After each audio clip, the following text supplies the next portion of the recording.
सरल तरीके, बेहतर आदतें। आपने गौर किया है, कुछ लोग औरों के मुकाबले कितने डिसिप्लिन्ड होते हैं। दुनिया इधर की उधर हो जाए पर वो अपने लिए तय किए गए अनुशासन से टस से मस नहीं होते।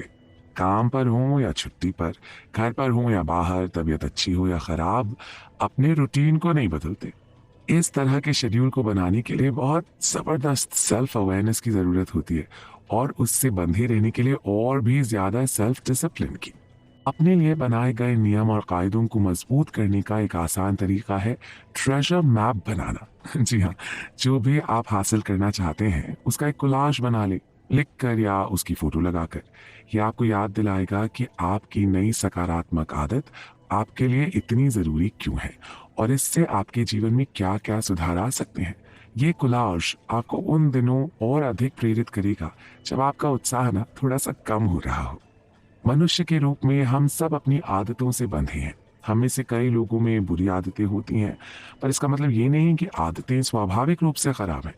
यहाँ तक कि दुनिया के सबसे सफल लोगों की भी आदतें होती हैं, लेकिन वो उन आदतों का उपयोग दिग्गज बनने के लिए करते हैं। देखिए, आदत का मतलब है एक ऐसा व्यवहार जिसे इतनी बार दोहराया जाए कि वो ऑटोमेटिक हो जाए। आदत बनने की प्रक्रिया भी ट्रायल एंड एरर मेथड से होती है। ट्राई करना, उसमें विफल होना, फिर से सीखना और दोबारा नई तरह से कोशिश करना। इस तरह के अभ्यास से काम न आने वाली गतिविधियां बाहर होती चली जाती हैं और सिर्फ सार्थक प्रयास ही जोरदार तरीके से काम करने लगते हैं। सभी मानवीय व्यवहारों के पीछे यही लूप चलता है। आदत बनने का भी यही प्रोसेस है। जैसे जैसे आप अपनी नई आदत के साथ आगे बढ़ते हैं ना, इस पर विचार करते रहें कि ये आपके लिए कैसे काम कर रही है। यदि आपको इससे चिपके रहने के लिए संघर्ष करना पड़ रहा है तो सोचें कि ऐसा भला क्यों है? क्या आप कुछ ज्यादा ही महत्वाकांक्षी हैं? यदि ऐसा है तो अपने आप को ठीक करने के लिए एक बेटर मैनेज्ड और शॉर्ट टर्म गोल बनाने पर विचार करें। आदतें एक तरह का मानसिक शॉर्टकट होती हैं जो अनुभव से सीखी जाती हैं। सरल भाषा में कहें तो वो जो पिछली बार आपने किसी समस्या को सुलझाने के लिए कदम उठाए थे ना, बस वही, उन्हीं को दोहराने को आदत कहते हैं। सब कुछ जानते हुए भी कुछ लोग आदतों को लेकर बड़ी बेतुकी सी बात करते हैं, जैसे कि अरे मैं कहीं इस आदत का गुलाम तो नहीं बन जाऊंगा, या इस रसहीन जीवन को मैं कैसे जीऊंगा, कहीं इस तरह का रूटीन मेरी तबीयत को बोरियत से तो ना भर देगा। इन बातों में कोई तर्क नहीं। आपको अच्छी आदत में ढालने और स्वच्छंद रहने में से किसी एक को नहीं चुनना है। एक्चुअली अगर देखा जाए तो ये दोनों एक दूसरे के पूरक हैं। आदतों का मूल उद्देश्य जीवन की समस्याओं को हल करना है, उन्हें बढ़ावा देना नहीं। कुछ आदतें तो हमारे अंदर एक ऑटोमेटिक प्रक्रिया की तरह समा जाती हैं। हम इन्हें ना इतनी नेचुरली करते हैं कि हमें भी आभास नहीं होता। जैसे बाहर जाने से पहले बिजली पंखे के स्विच को बंद करने की आदत, घर में घुसते ही जूते उतारने की आदत, काम से लौटकर आरामदायक कपड़े पहनने की आदत, यहाँ तक कि चाय या कॉफी बनाने की आदत जो हम ऑटोमेटिकली करते चले जाते हैं बिना सोचे। इसे कहते हैं मेंटल प्रोग्रामिंग। अपने भाग्य के रचयिता के रूप में हम अपनी आदतों के मालिक हैं और सभी सफल लोगों ने अपनी आदतों को अपने अनुकूल बनाना सीख लिया है। पर ऐसा भी नहीं है कि सफल लोगों की आदतों की नकल से आप भी सफल हो जाएंगे। हाँ, ये जरूर है कि आप उन सब चीजों की कल्पना करें जो आप कर सकते हैं। जैसे अगर अभी की तुलना में आप सिर्फ 1 घंटा पहले जागते हैं तो वो 60 मिनट आपको सफलता की सीढ़ी पर चढ़ने में जरूर सहायक हो सकते हैं। फ्रैंक रेन की कही बात में कितना दम है ना। वो कहते हैं habits are safer than rules and you don't have to keep them, they keep you. तो दोस्तों, अच्छी आदतों को अपने जीवन में शुमार करने की ये कहानी चलती रहेगी और आप भी चलते रहिएगा हमारे साथ। Change from with in. ये तो हम अच्छी तरह से जानते हैं कि हमारी लाइफ की क्वालिटी हमारी आदतों की क्वालिटी पर निर्भर करती है, और ये बात पूरी संजीदगी से बताई है जाने माने लेखक और लाइफ कोच जेम्स क्लियर ने अपनी किताब एटॉमिक हैबिट्स में। उन्हें यह भी पता था कि अगर उनके जीवन में कुछ सुधार आना है तो वो उन्हीं को लाना होगा। हम बात कर रहे हैं दुनिया भर में बेस्ट सेलर मानी जाने वाली किताब एटॉमिक हैबिट्स के बारे में। जेम्स क्लियर का एक और प्रसिद्ध कोट है, environment is the invisible hand that shapes human behavior. हर आदत की शुरुआत ज़रूरत से होती है। इस ज़रूरत की उपज आपके आसपास के माहौल से होती है। तो हमेशा अपने आसपास के हालातों पर ध्यान दें और उनमें बन रही अच्छी आदत की ज़रूरत को पहचानें। साथ ही ये मन बना लें कि स्पष्ट रूप से अपने व्यवहार में बदलाव लाएंगे, क्योंकि जीवन में आने वाले किसी भी बदलाव का ये पहला नियम है। कुछ भी करने की मंशा के बाद सबसे जरूरी है समय और स्थान। शॉर्ट में कहें तो जो लोग इस बात की योजना बना लेते हैं कि वो कब और कहां से नई शुरुआत करेंगे, तो इस बात की संभावना बढ़ जाती है कि वो वाकई उसका पालन करेंगे। जैसे कि कुछ लोग ठान जरूर लेते हैं कि पौष्टिक भोजन करेंगे, कसरत करके फिट रहने की कोशिश करेंगे, जल्दी उठकर दौड़ने जाएंगे, पर जब तक वो ये योजना नहीं बना लेते कि वो कब और कहाँ ये काम करेंगे, तब तक ये बातें हवा में ही रह जाती हैं। कई बार लोगों को लगता है कि उनमें प्रेरणा की कमी है, जबकि उनमें स्पष्टता की कमी होती है। उन्हें ये साफ तौर पर पता ही नहीं होता कि कब और कहाँ कार्रवाई करनी चाहिए। ऐसे लोग उचित समय की प्रतीक्षा में पूरा जीवन निकाल देते हैं, जब वो भी खुद में कुछ सुधार कर सकें। कई बार किसी हफ्ते, महीने या साल के पहले दिन को भी नियत किया जा सकता है एक नई शुरुआत के लिए। उस दिन इस तरह के काम की संभावना ज्यादा रहती है। एक और बात, अगर आप स्पष्ट हों कि आप क्या चाहते हैं और उसे कैसे हासिल करेंगे, तो आप हर उस चीज को ना कह पाने में सफल होंगे जो आपकी प्रगति की राह में रुकावट बन सके। कई बार हम ऐसी छोटी छोटी बातों के लिए हामी भर देते हैं जो हमारे लिए आगे चलकर बाधा बन जाती हैं। अगर हमारे सामने अपने लक्ष्य तक पहुंचने की योजना साफ होगी, तो हम अपनी गति से निरंतर आगे बढ़ते रहेंगे। अपनी अच्छी आदतों को थोड़ा समय और गुंजाइश दें ताकि वो बनी रह सके। अच्छा, आपने व्यवहारों में बनती कड़ियों के बारे में सुना है? ये एक चेन रिएक्शन की तरह होता है। जैसे कि एक कपड़ों का जोड़ा खरीदने पर हमें उससे मेल खाता जूता भी लेने का मन करता है, या सोफे का कपड़ा बदलवाने पर पूरे कमरे की सजावट बदलने का मन करता है। इस तरह से कई चीजें जुड़ती चली जाती हैं। कोई भी व्यवहार अकेला नहीं बनता, एक काम से अगला काम जुड़ता चला जाता है। ऐसी नई आदतों को बनाने के लिए आप इस कड़ी का उपयोग कर सकते हैं। अपने फायदे के लिए जरा इन कड़ियों को जोड़कर देखिए। मसलन स्वस्थ रहने के लिए सुबह जल्दी उठकर दौड़ना भी शुरू कीजिए, और क्योंकि आपको सुबह जल्दी उठना है तो रात में नियम से सोने की अच्छी आदत भी इस कड़ी में जुड़ जाएगी। अब इतनी मेहनत से पसीना बहाने के बाद आप कुछ अनहेल्दी तो खाएंगे नहीं, तो पौष्टिक खाना खाएंगे। ये भी एक और अच्छी आदत बन गई। इसके साथ ही उन्हें क्रमबद्ध करना भी सीखें। अपनी एक ऑलरेडी मौजूद अच्छी आदत में एक नई आदत का जुड़ाव कीजिए। जैसे कि सुबह की चाय या कॉफ़ी तो आप पीते ही हैं, पर आज से आप उसमें चीनी की मात्रा कम कर देंगे, या पीने से पहले कम से कम 5 मिनट एक्सरसाइज ज़रूर करेंगे। एक बार अगर आप इस बुनियादी ढांचे में ढल जाएंगे ना, तो अपनी इन छोटी छोटी आदतों के मोतियों को क्रमबद्ध करके एक माला में पिरो सकेंगे। दोस्तों, आप जान गए होंगे कि ये सभी बहुत ही पॉजिटिव इफेक्ट्स हैं और जिनका फायदा आपको जरूर होगा। हम यूं ही आपको इस किताब में बताई गई लाभदायी बातों से परिचित करवाते रहेंगे। आप प्लीज बने रहिएगा हमारे साथ। सफलता का वातावरण। जॉन सी मैक्सवेल का कहना है कि आप अपना जीवन तब तक नहीं बदलेंगे जब तक आप अपने रोज के कामों को नहीं बदलते। आपकी सफलता का राज आपके रूटीन में पाया जाता है ना? कितनी कारगर बात। ये किताब हमें समझाती है कि हमेशा अपनी नजर रिवॉर्ड यानी लक्ष्य पर रखें। ये सोचें कि अगर आज मैं इस आदत को पूरी तरह फॉलो कर लूं, तो कल मुझे इसका क्या फायदा होगा। अपनी आदतों को अट्रैक्टिव बनाने और रिजल्ट पर नजरें गड़ाए रखने से आदत की भी आदत पड़ जाती है। आइए बात करते हैं किस तरह हम पर अपने आसपास के माहौल का असर पड़ता है और जानते हैं कि उसका क्या महत्व है। कुछ एक्सपेरिमेंट से ये सिद्ध होता है कि जो चीज हमें अपने आसपास के माहौल में नजर आती है, हमारी आदत बन जाती है। जैसे अगर हमें थोड़ी थोड़ी दूरी पर पानी की बोतल रखी मिले, तो हम खुद ब खुद ज्यादा पानी पीना शुरू कर देते हैं, राइट? रसोई में ठीक सामने पड़ी फलों की टोकरी देखकर अधिक फल खाने लगते हैं, जबकि यही फल अगर फ्रिज में रखे हों तो आसानी से नहीं खाते। यानी हम पर माहौल का अनुकूल असर पड़ता है। वहीं दूसरी ओर किसी धार्मिक स्थल पर हम लोग धीमी आवाज में बात करते हैं, अंधेरे सुनसान रास्ते से तेजी से निकलते हैं। इसलिए ये मान लीजिए कि हमारे स्वभाव में बदलाव का आम स्वरूप बाहरी होता है।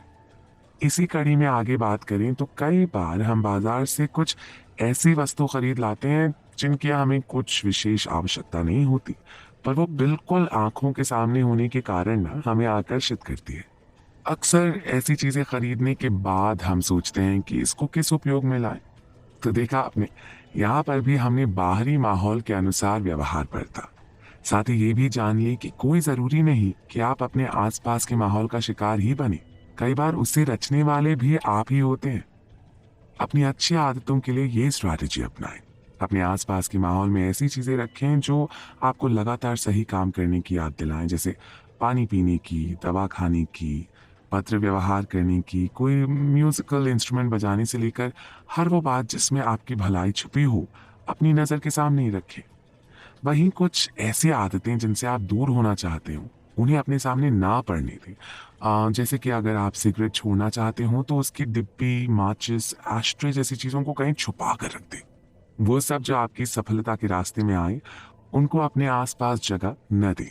ध्यान रहे कि आपके पास हर चीज का अपना स्थान और लक्ष्य हो, ताकि आपकी आदत बनी रहे। पढ़ने लिखने के लिए डेस्क पर ही बैठें, खाना खाने और टीवी देखने का अपना नियत स्थान हो, आराम करने और सोने के लिए बिस्तर पर ही जाएं। स्थिर व्यवहार के लिए एक स्थिर वातावरण की जरूरत होती है, जो पहले से तय हो और जहां आदतों को अच्छी तरह बनाया और संजोया जा सके। हमेशा याद रखें कि ये माहौल हमारे अच्छे व्यवहारों के साथ साथ हमारे बुरे व्यवहारों को भी संचालित करता है। जो लोग आसानी से अच्छी आदतों से जुड़े रहते हैं, वो अक्सर ऐसे वातावरण से लाभ उठाते हैं जो उन व्यवहारों को आसान बनाता है। विजेता अक्सर जीतते हैं क्योंकि उनका वातावरण जीत को आसान बनाता है, और कई बार बुरी आदतों को बदलने में भी माहौल का बहुत बड़ा हाथ होता है। दूसरे शब्दों में, हम में से अधिकांश लोग ठीक वैसे ही रिएक्ट करते हैं जैसा हमारे आसपास का माहौल होता है। अगर हम किसी फूड काउंटर पर कुछ टेस्टी से लगने वाले बिस्किट या कुकीज देखते हैं तो हम शायद उसे खा लेंगे। अगर हम कहीं अपना मनभावन संगीत सुनते हैं तो शायद अपने पैरों को टैप करना शुरू कर देंगे, सर को हिलाना शुरू कर देंगे। कितनी मजेदार बात है ना, कि आपको लगता है कि आप अपने जीवन के अधिकांश भाग को नियंत्रित करते हैं, लेकिन सच्चाई यह है कि हर दिन आपके कामों का एक बड़ा हिस्सा आपके आसपास के एनवायरनमेंट डिजाइन का रिएक्शन होता है। तो दोस्तों, इस चर्चा से साफ जाहिर है कि हमारे जीवन में सफलता का हमारे वातावरण से सीधा संबंध है। इस चर्चा को जारी रखेंगे, आप बने रहिए हमारे साथ। The art of self control. दोस्तों, आपने विशिष्ट सर्कल के बारे में तो सुना ही होगा ना। एक ऐसी स्थिति जिसमें एक समस्या का समाधान दूसरी समस्या को जन्म देता है, लेकिन दूसरी समस्या का समाधान पहली समस्या को फिर से वापस ले आता है। जैसे कि किसी तनाव के कारण आप जरूरत से ज्यादा खाने लगते हैं और फिर उसका रिजल्ट देखकर और ज्यादा तनाव में आ जाते हैं, या टीवी देख देख कर आप सुस्ता जाते हैं, फिर कुछ और ना कर पाने की हालत में और टीवी देखने लगते हैं। जी, इसी को कहते हैं विशिष्ट सर्कल। चर्चा का विषय है सेल्फ कंट्रोल, जेम्स क्लियर की लिखी किताब एटॉमिक हैबिट्स से। लेखक का मानना है कि सेल्फ कंट्रोल सुनने में बहुत अच्छा लगता है, पर यह लंबे समय तक काम नहीं करता। कुछ समय के लिए शायद ठीक है, पर दूर तक दिखने वाले परिणामों के लिए एक अलग ही स्ट्रैटेजी अपनानी होगी, क्योंकि हर बार आप अपनी इच्छा शक्ति पर काबू नहीं कर पाएंगे। आप अपनी खराब आदत को रोक सकते हैं, पर हमेशा के लिए उसे भूल जाना ये संभव नहीं है। और वैसे भी अगर जीवन में लगातार बाधाएं आ रही हों, तो आप किसी संत की तरह शांत नहीं रह सकते। एक नेगेटिव माहौल में आप लगातार लंबे समय तक पॉजिटिव नहीं बने रह सकते। तो इसके लिए सही यही होगा कि आप खराब आदत के संकेतों को ही जड़ से मिटाने की कोशिश करें। अगर आपके फोन की नोटिफिकेशंस के कारण बार बार ध्यान भंग हो रहा हो, तो अच्छा है कि आप वो फोन थोड़ी देर के लिए अपने से दूर रख दें। या टीवी देखने में आधा समय बर्बाद कर रहे हो तो टीवी को बेडरूम से हटा दें और बस फर्क देखें। ये अभ्यास व्यवहार में बदलाव के पहले नियम से बिल्कुल उल्टा है। यहाँ इसे स्पष्ट बनाने के बजाय हमने अपनी नजरों से इसे दूर कर दिया। यहाँ आप अपनी ऊर्जा अपने वातावरण को सुधारने या बदलने में लगा रहे हैं। विख्यात लेखक पॉलो कोएल्हो कहते हैं, यदि आप अपने आप को जीत लेते हैं तो आप दुनिया को जीत लेते हैं। जी हाँ दोस्तों, हमें अपना सारा ध्यान और सारी शक्ति खुद को जीतने में लगानी है। आइए अब जानते हैं कि अपनी इच्छित आदतों के साथ आवश्यक आदतें कैसे बनाएं। अगर आपको एक ही समय में अपना कोई एक से अधिक पसंदीदा काम करने को मिले, इस बात के चांसेस ज्यादा हैं कि ये व्यवहार आपको आकर्षक लगने लगेगा। जैसे कुछ मजेदार गॉसिप भी सुननी है और एक्सरसाइज भी करनी है, तो ये दोनों काम एक समय में भी किए जा सकते हैं ना। हेडफोन पर गॉसिप सुनते सुनते एक्सरसाइज करना और भी बढ़िया लगता है, या फिर सैलून में बैठे बैठे पेडिक्योर करते समय अपने ईमेल्स चेक करना और उनका जवाब देना। एक्सपर्ट्स इसे प्रलोभन बंडलिंग कहते हैं। ये वो काम है जो आप अदरवाइज नहीं करना चाहते थे, पर मौके को देखते हुए करते चले गए।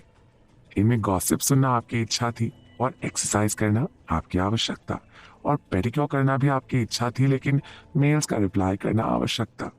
पर इन दोनों आदतों को एक साथ जोड़कर आपने अपने लिए एक ऐसी स्ट्रैटेजी बना ली जो कभी फेल हो ही नहीं सकती। आपने अपने आप को प्रलोभन भी दिया और पुरस्कार भी, यानी एक तीर से दो शिकार। तो देखा आपने, जरा सा प्रयोग करके आप भी इस तरह अपनी पसंद और जरूरत दोनों आदतों को क्रमबद्ध करके ये सारे काम आसानी से कर सकते हैं। अपने लिए नियम खुद बनाएं।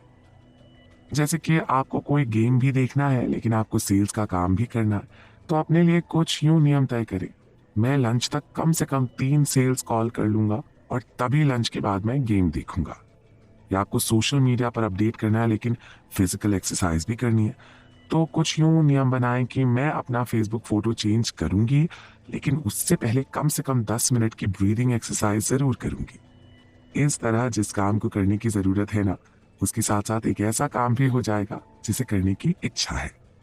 सोचिए, अगर आप अपने घर, अपनी काम करने की जगह, अपने खेल कूद या एंजॉयमेंट के एरिया, इन सब जगहों पर इसी तरह अपनी जरूरत और पसंदीदा इन दोनों आदतों को जोड़ सके, तो जीवन कितना आसान और सफल हो जाए, है ना।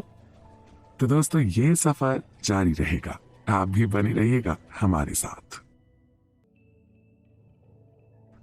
Friends and family. इंसान एक सामाजिक प्राणी है। हम लोग समाज, परिवार, दोस्त यार और रिश्तेदारों के साथ एक झुंड में बसने वाले लोग हैं। इसलिए हमारी सभी तरह की अच्छी और बुरी आदतों को आकार देने में हमारे परिवारजन और मित्रों की बड़ी भूमिका होती है। आमतौर पर अपने माता पिता की अपेक्षाओं या साथियों के दबाव की वजह से हमारे अंदर नेगेटिव और पॉजिटिव दोनों तरह के व्यू पॉइंट्स विकसित होते हैं। अच्छा, हमारे अंदर नेचुरली ही अपने माहौल के अनुकूल रहने की आदत होती है। हम अपनी आइडेंटिटी अपने आसपास के लोगों की आइडेंटिटी से जोड़कर रखना चाहते हैं। ये हमारे लिए एक तरह की मेंटल सिक्योरिटी जैसा काम करता है। बहुत पहले से हम इसी मानसिकता के साथ जीते आए हैं। जेम्स क्लियर की लिखी किताब एटॉमिक हैबिट्स में आज बात करते हैं परिवार और समाज द्वारा हम पर पड़ने वाले प्रभाव की। हमारे आम जीवन में उनका क्या रोल होता है और किस तरह हम चाहे अनचाहे उनसे इम्प्रेस्ड होते हैं या उन्हें इम्प्रेस करने की कोशिश करते हैं। खाने की मेज पर अपने दिन भर के कार्य की चर्चा करना, घर से दूर रहने पर नियम से अपने परिवार को फोन करना, या स्कूल कॉलेज से लौटकर पढ़ाई में मदद के लिए किसी मित्र को संदेश भेजना, ये सभी कॉन्टैक्ट और सोशलाइजिंग के तरीके माने जाते हैं, जिसके माध्यम से एक व्यक्ति काफी हद तक दूसरे व्यक्ति को प्रभावित करता है। जितना अधिक हम किसी के साथ बातचीत करते हैं, हम में अपने जीवन को सकारात्मक या नकारात्मक आकार देने की संभावना बढ़ती है। यही भूमिका हम भी उनके जीवन में निभाते हैं। इसलिए जो लोग हमारे जीवन के सबसे बड़े प्रभावक होते हैं, वो अक्सर हमारे सबसे करीबी होते हैं, हमारे परिवार और मित्रजन।